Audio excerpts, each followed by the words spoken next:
Today we are making brownies for Halloween, and we will be making buttercream icing to go on top.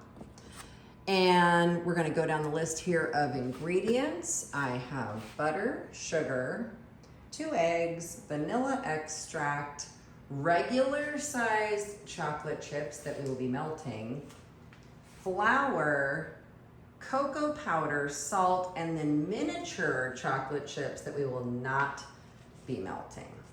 And this time I locked the dogs out because they were annoying last time. So the first thing you want to do is preheat your oven to 350. And then the second thing you're going to do, and this is something the cook can do while everybody else is measuring, is you want to go ahead and prepare your pan. We're going to be using foil pans this week. And I sprayed it over the sink. And now I'm going to put in about 2 tablespoons of flour. And you can just come up and measure the flour, cook people. Or maybe they can bring it to you, whichever works better for you. And so I'm gonna put this in here, and then this is a very important step. I'm gonna shake it around, and this is gonna keep our brownies from sticking to the pan. And so you can see I'm like shaking it so that I can also get some on the sides of the pan.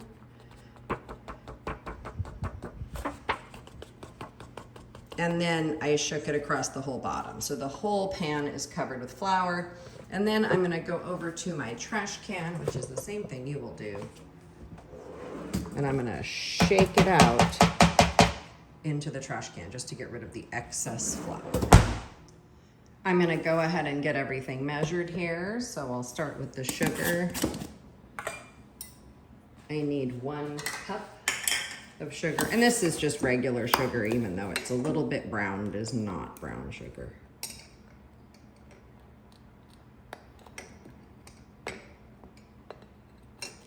Okay, 1 cup of sugar. I have my butter. I have my 2 eggs ready to go. I will measure my teaspoon of vanilla extract. You guys might notice that there is not a leavening agent this week because brownies are meant to be chewy and dense. If you prefer a cakey brownie, that is a different type of recipe.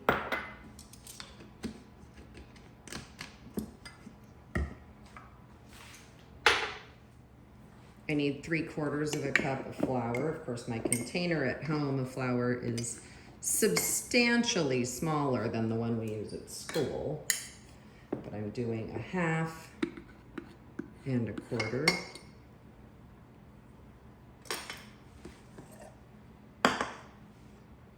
I need 1/2 cup of regular size chocolate chips. And we will be leveling these. And it's really important you keep track of which one is which. So 1/2 cup of regular. And I also need 1/2 cup of the mini chocolate chips. And if you prefer to come up and get those later, you are more than welcome to do that, like after the fact, just so you don't confuse the two. And we need 1/4 cup of cocoa powder. Now, I don't know if you guys have ever tasted cocoa powder, but it's not a delicious treat on its own. And if you'd like to taste it, feel free. But it is not sweetened at all. So it is literally just cocoa. And please, when you're measuring it, use a spoon and a level. It gets very messy. I'm gonna have it on a tray, so please keep it on the tray, so we can avoid super messiness.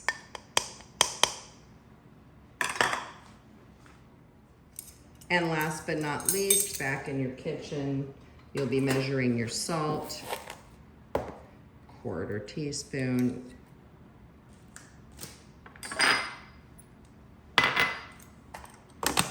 Okay, so day 1, we are making only the brownies. We're gonna do everything and we're gonna bake them on day 1, and then the period after you will take yours out of the oven for you.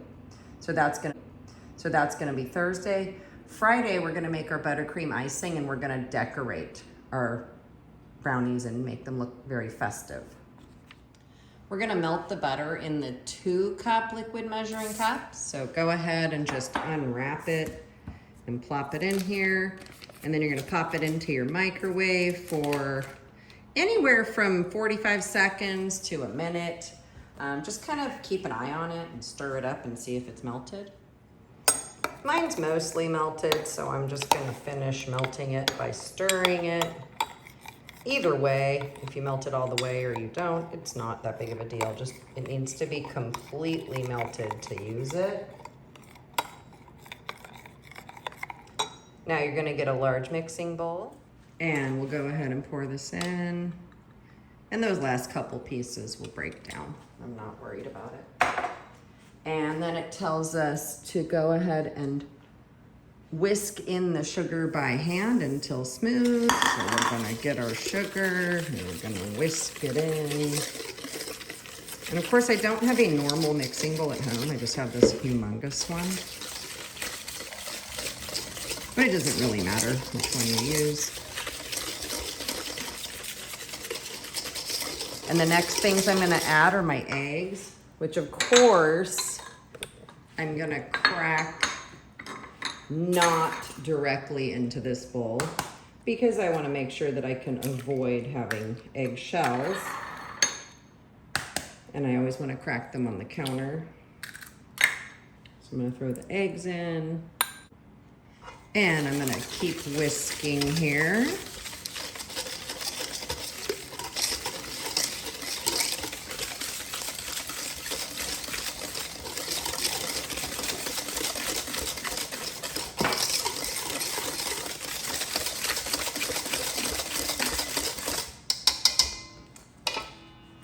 And the next thing I need to do is to melt my larger chocolate chips.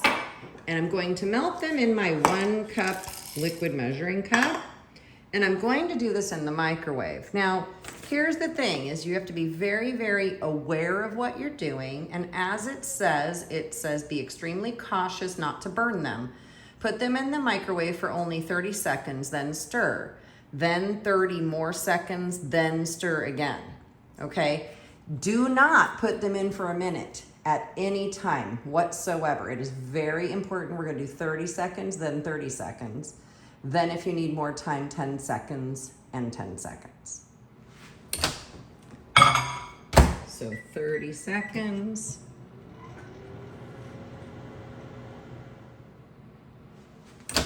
And then take them out. And no matter what they look like, stir them up. And mine are already starting to show me that they are melting. I don't actually think I will need a whole 30 seconds more.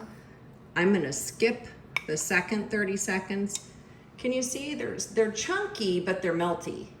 If you overheat them, they will burn and there's no way to come back from that. Okay, so I'm gonna put them in just for 10 more seconds. And it just depends, every microwave is a little bit different. So you're just gonna have to gauge it.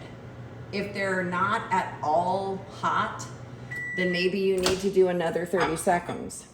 But I can tell you right now that this is perfect for where I need it to be. So I'm just gonna stir these even though they're not completely melted. And what happens is that the chocolate itself melts the chocolate, okay? So you really do not need that much microwave heat. You just let the chocolate in there melt the chocolate. If you overheat them, you will destroy your chocolate. It will look crunchy, it will look chunky, and it will never get smooth. There's no bringing back burnt chocolate. So you absolutely do not want to burn your chocolate. Chocolate's expensive and I can't afford to buy enough for everybody to burn it and then do it again. And now we're gonna get the chocolate out of here with our rubber scraper. Add it to our batter.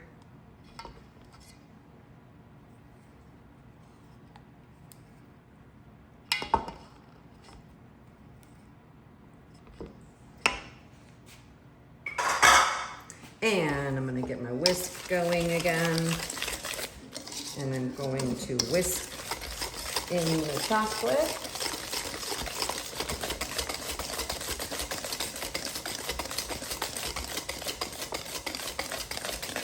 And the last couple things I'm gonna mix in are, as it says, I'm gonna change over to a rubber spatula and I'm gonna stir in the flour, the cocoa powder, and the salt.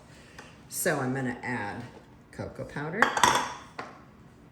the flour, and the salt. And as it says just stir it up with your rubber scraper until it is combined.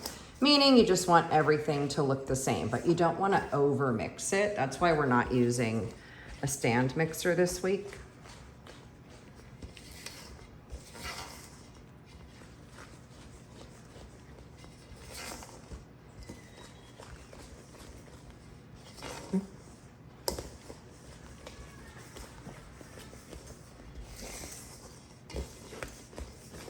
And then the last thing we're gonna do, once this looks smooth, is we're going to stir in with this rubber scraper the unmelted miniature chocolate chips.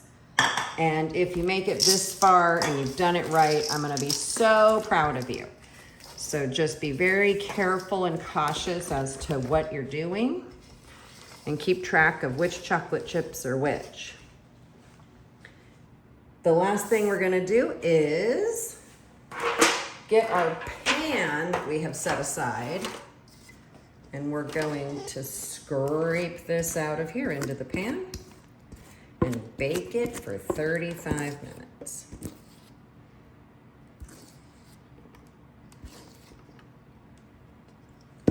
And as it says on the recipe, you're gonna wanna flatten it out, even it out a bit.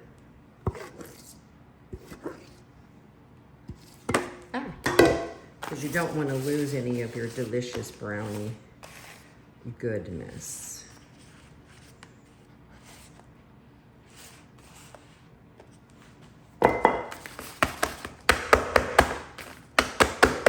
Okay, and these pans are going to be trash afterwards, so I wouldn't kill myself making them perfect, but you do want most of the batter down at the bottom because you want it to be part of your brownies, not get thrown away.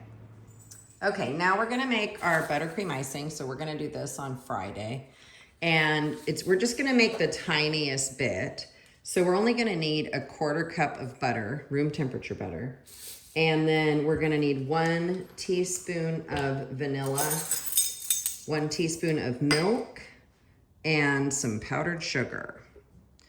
So just like I would expect you to do, I'm using my spill bowl here. Many people last week ignored the spill bowl situation. So let's do better about that this week, because last week lots of people lost points for that. Okay, and then remember the spill bowl part goes into the sink, and then you save those with the 2 measurements you need. Okay, and we need 1 cup of powdered sugar, and this time we are gonna sift it. So we're going to level it off just like we do everything. And then I'm gonna go ahead and put it straight into my sifter in a bowl. You don't have to do that, but it does save dishes. You don't have to wash as many dishes if you do that. And then you would just take it back to your kitchen like this. And that's all the ingredients I need for this part of the recipe.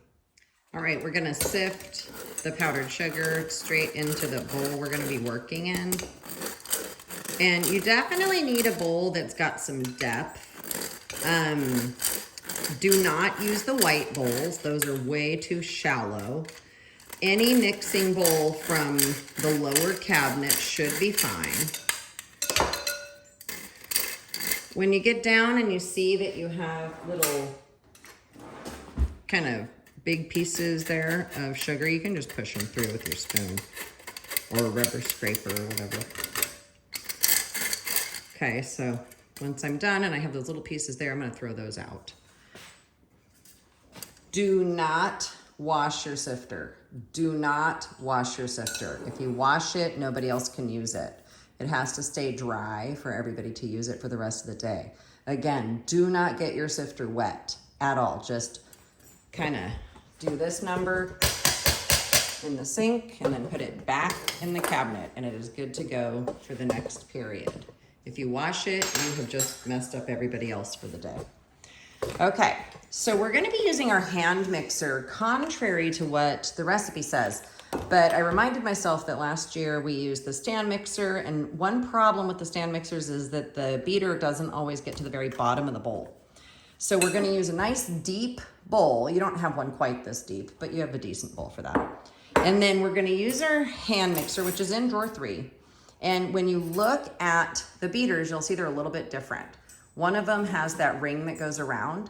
And then if you look at the bottom here, it will only fit on that one.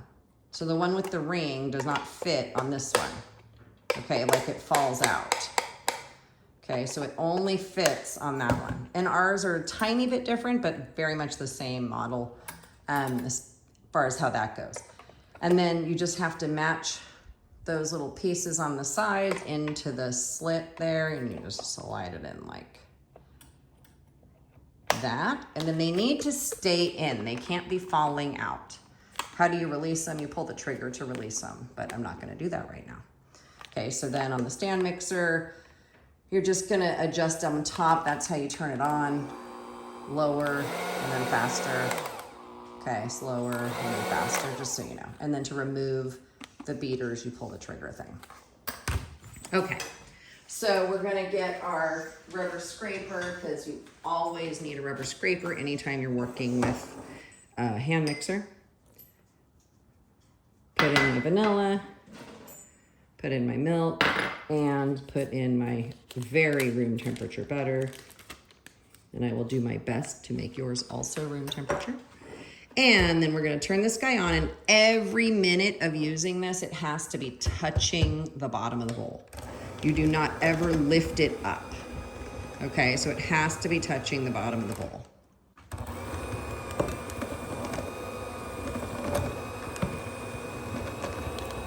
And I've got it on medium here. And I'm gonna mix it around. And if I need to, I'll get my rubber scraper involved. But if I just keep going, this will start to look like frosting. I don't really have to do a whole lot to it.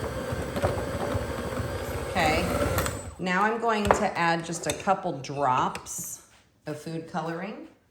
And we're going to be using this gel food coloring here. And all you do is you're gonna come up to my desk, get a toothpick, and kind of move it around in there and get yourself some green food coloring.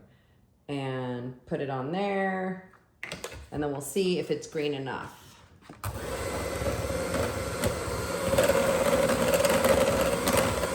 We want it to be green like grass. So I would say it needs to be just a little bit more green than that. There we go. And again.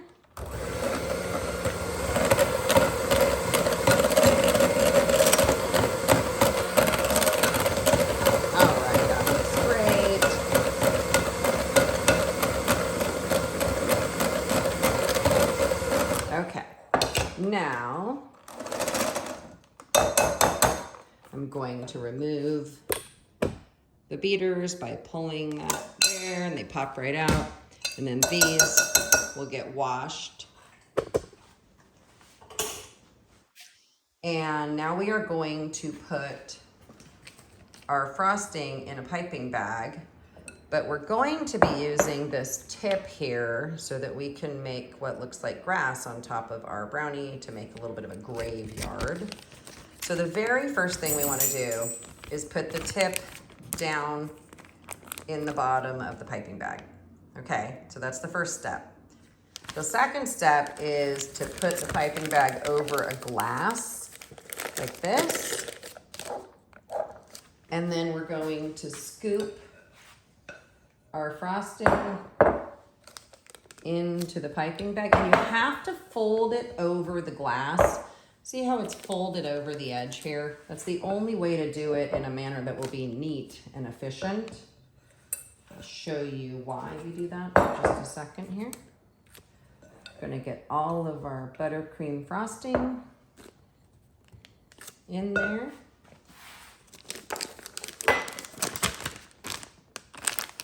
And it should look like that with the piping tip here. I still have not cut the bag yet.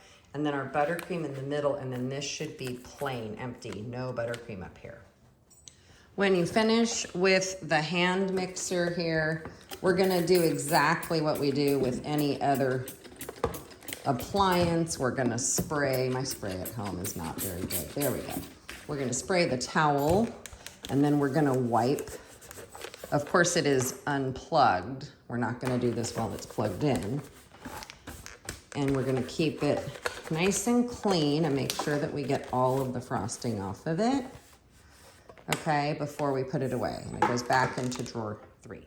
Okay, now you're going to go get from the rubber band thing on my desk, a rubber band to put around the top. Anyone who's ever made a ponytail would be pretty good at this job. If you haven't, it's maybe not super easy for everybody.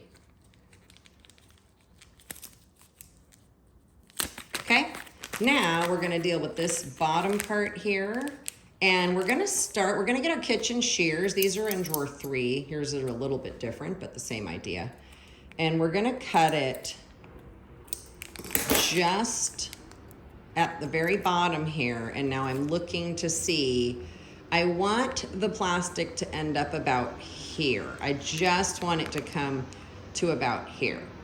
So I cut the very tip off, and now I'm gonna slide this down back into the bag. And I'm gonna cut off another, not quite half an inch. And then you can see that we can see right there is where the edge of it is, and that's perfect. And it has to be right there, really. It can't be up here, and it can't be way down here. It'll just pop off, okay? So that's how we put our piping tip in. And then we can squeeze, and we'll start to see some grass coming out at the end. All right, so now we're going to take our brownie, and it should come out very easily because we prepared the pan, and then this is gonna just go in the trash can. And then we're going to cut this into 9 pieces, like a tic-tac-toe, and I'll pull out the large knives for you guys to use for this job.